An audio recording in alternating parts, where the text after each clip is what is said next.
Hey, how you guys doing? Welcome back to another episode of Soldiers Talk the Podcast. I'm your host, Staff Sergeant McPherson, and on this show we discuss military topics with current and prior service members. Okay, you guys, today we're gonna be talking about my experience when I got deployed to Afghanistan, to Bagram, Afghanistan. Make sure you guys tune in.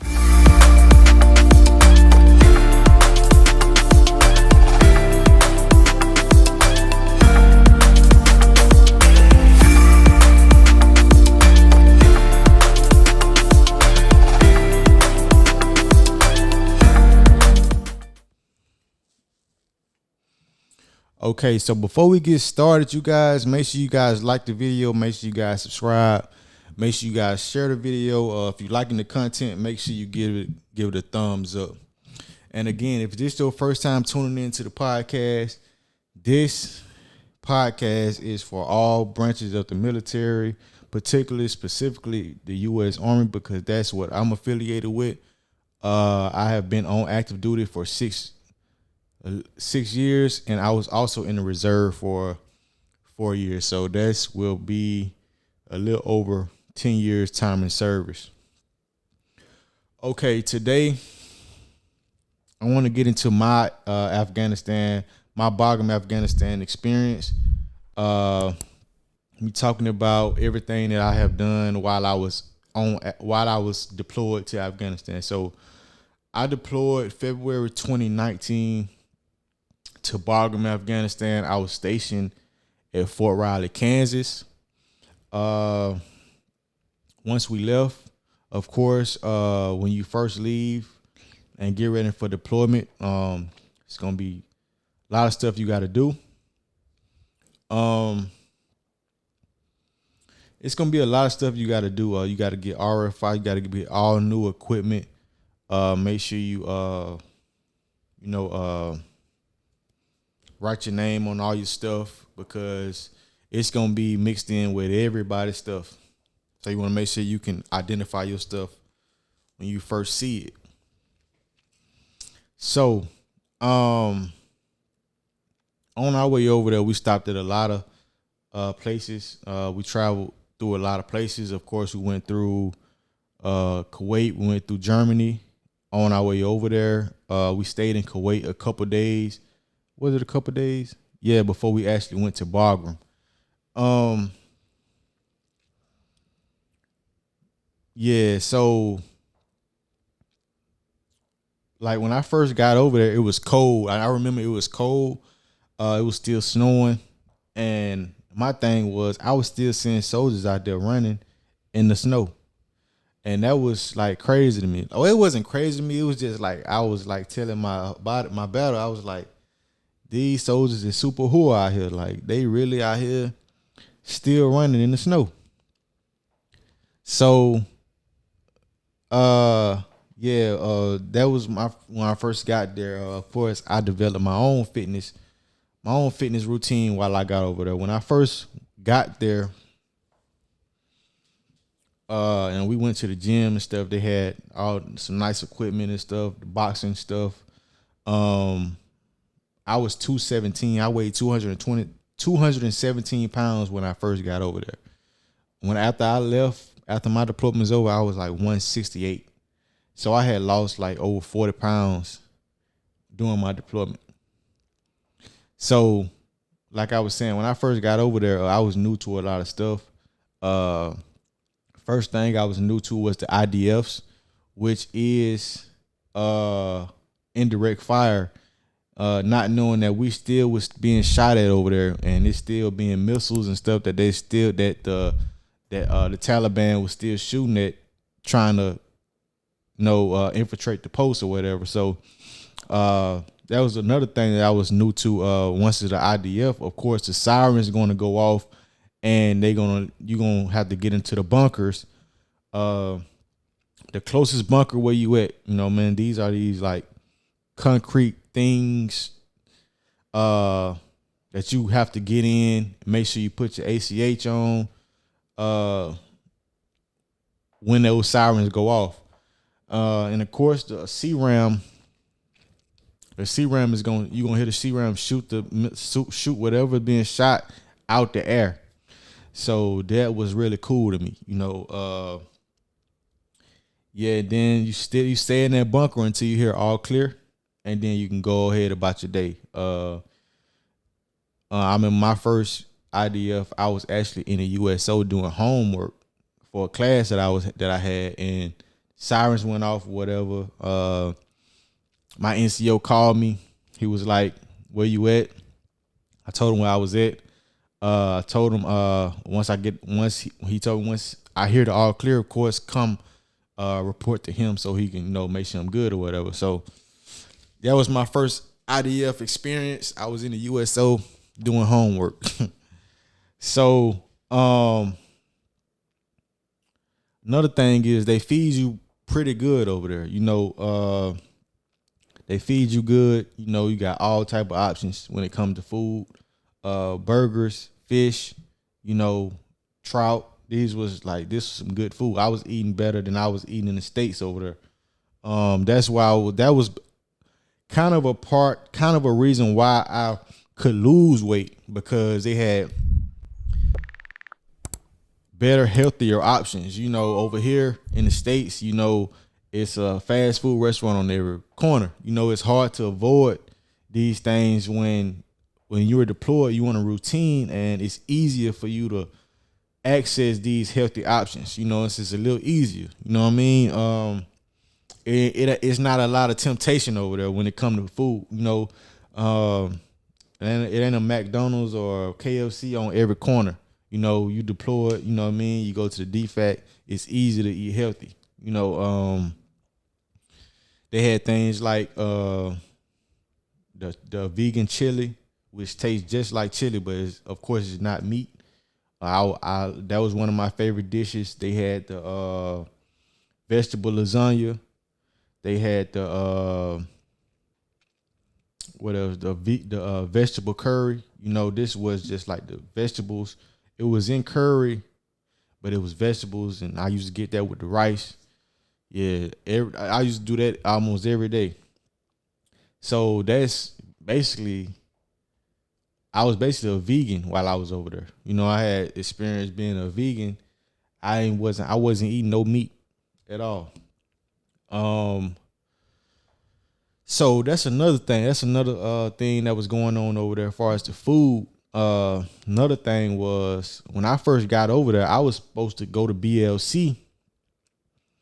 I left Fort Riley as a specialist promotable, you know, but when I got over there, I ended up, and if you read my book, I talk about it in my book right here. Growing up in the Army, to where, like, when I first got over there, I say within like the third or fourth month. No, I said like the second month, I was recommended for 2 Article 15s back to back, which eventually took away my P status, and I had to go back to being just a regular specialist. You know, I wasn't a specialist promotable no more, so I had to. When I went over there, I was at the top of the list to go to BLC, but after that stuff happened, it basically knocked me down, and I had to basically build myself back up.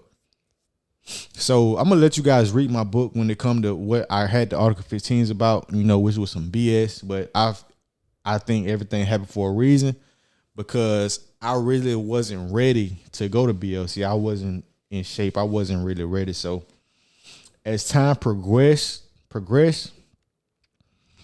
I continue to stay fit. I continue to get better with my run. When I left Fort Riley, my run was like a 16. Hold on. I think I ran a 16:16. And then I ended up getting like something. It was like I forgot. It went down like 30 seconds or something like that. But as time passed, I think I ran like a 14 something. I forgot. But my run time was going down while I was over there. And of course, when I got back, it had got even better. I was running like 14 minutes, you know. But this, when it's easier for you to run like that type of time when you are in a good weight. You know, it's harder to run it when you're in a heavier weight. And I don't even be trying sometimes. Like, I don't even be trying. I'm a good runner, but I'm an even better runner when I'm of weight. You know, when I'm like between 170 and 190. Between 170 and 190, I could probably run a 14 minutes. But where I'm at now, I still run like a 16, 17 minutes, but that's because I weigh much more. And that was another thing. So I talked about the Article 15. So eventually I ended up getting my promotable status back while I was over there. I built myself back up. I had to go to the Soldier of the Month board first. Then I had to go to Soldier of the Quarter board, which I ended up losing by 15 points.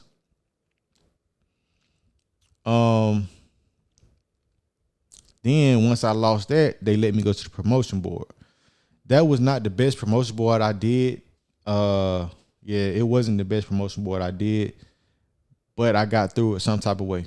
You know, I feel like some of the NCOs put in a good word for me because they knew what I had been through as far as all the Article 15s and stuff. So they kind of probably put in a good word for me, 2 Sergeant Major, and that would kind of push me over the edge for that.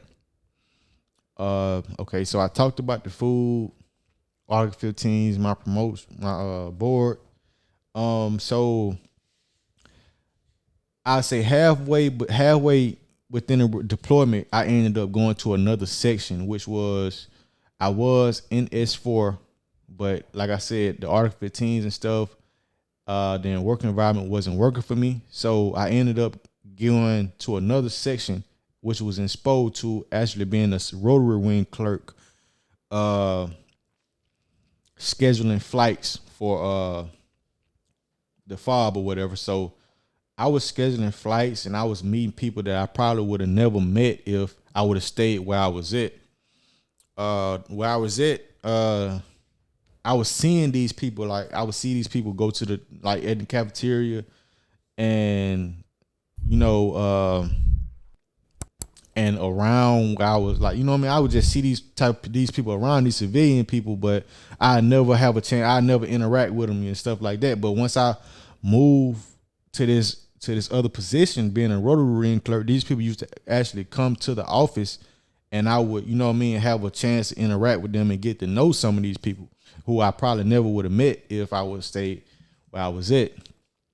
That was pretty cool to me, you know, meeting people, like all types of people and like that. And another thing is, like, far as over there, I would say like the barbers are Asian. Most of the barbers are Asian. Most of the cafeteria people who serving your food are African. You know, it's just different cultures, like everywhere. You know,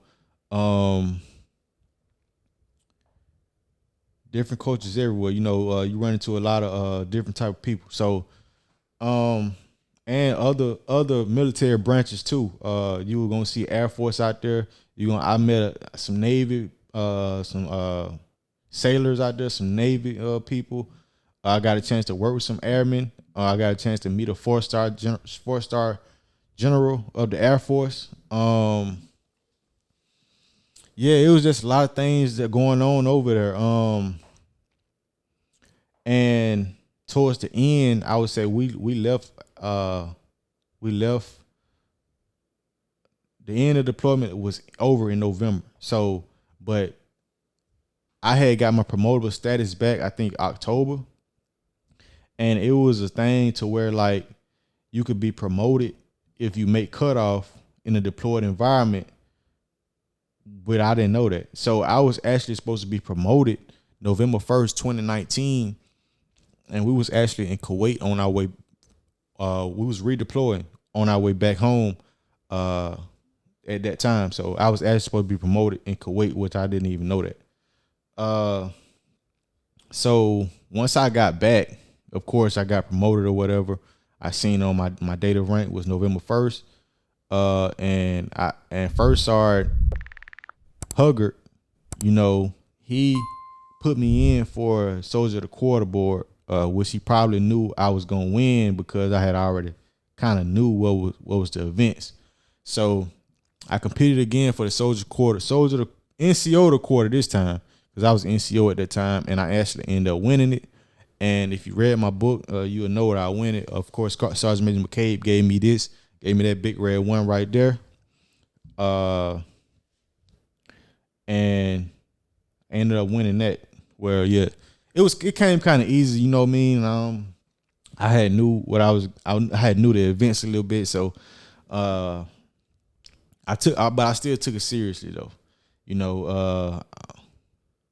Know what I mean?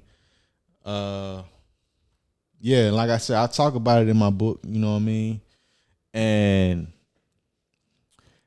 next episode, we're gonna get into deployments a little more, you know, and I'm going